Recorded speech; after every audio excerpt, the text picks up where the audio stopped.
حضرات محترم السلام علیکم ورحمۃ اللہ تعالی وبرکاتہ مغفرہ۔ مجھے امید ہے کہ آپ تمام حضرات خیریت سے ہوں گے، ہونا بھی چاہیے۔ جو نہیں ہے اللہ تبارک و تعالیٰ ان کو سلامت رکھیں، ان کی خیریت کو۔ پیارے اسلام آئیو، آج ہم بات کرتے ہیں استنجا کا بیان، کہ استنجا کیسے کرنا چاہیے، استنجا کیا چیز ہے کیا نہیں ہے۔ تو آئیے جانتے ہیں۔ استنجا خانے میں جنات اور شیاطین رہتے ہیں، سب سے پہلی بات یہ پتہ ہونا چاہیے۔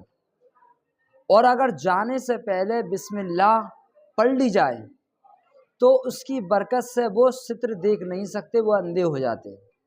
حدیث پاک میں ہے کہ جن کی آنکھوں اور لوگوں کے ستر کے درمیان پردہ یہ ہے کہ جب پخانے کو جائیں، یعنی ٹوائلٹ میں جائیں، استنجا کرنے جائیں، تو بسم اللہ پہلے کہہ لیں۔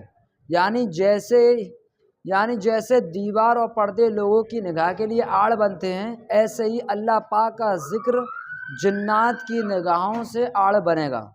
پیارے اسلام آئیو، جنات اس کو نہ دیکھ سکیں گے۔ استنجا خانے میں داخل ہونے سے پہلے ہمیں پیارے اسلام آئیو کیا کرنا ہے؟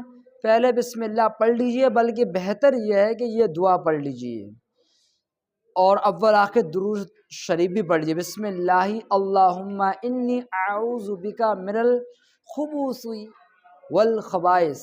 تو پیارے اسلام بھائیو، اب اس کے بعد میں کیا ہے، اس کا معنی کیا ہے؟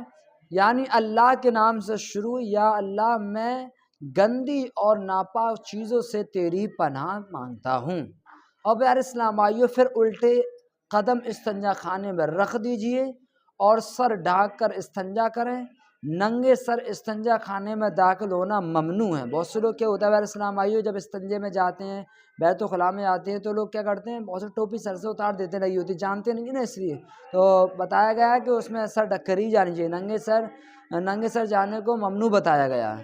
اور جب پیشاب کرنے یا قضاء لیٹرین وغیرہ کرنے کے لیے بیٹھیں تو منہ اور پیٹھ دونوں میں سے کوئی بھی قبلے کی طرف منہ نہ ہو، اور اگر بھول کر قبلے کی طرف منہ یا پشت کر کے بیٹھ گئے تو یاد آتے ہی فوراً قبلے کی طرف سے اس طرح رخ بدل دیں کہ کم از کم 45 ڈگری سے باہر ہو جائے، تو اس میں امید ہے کہ فوراً اس کے لیے مغفرت بخشش فرما دی جائے۔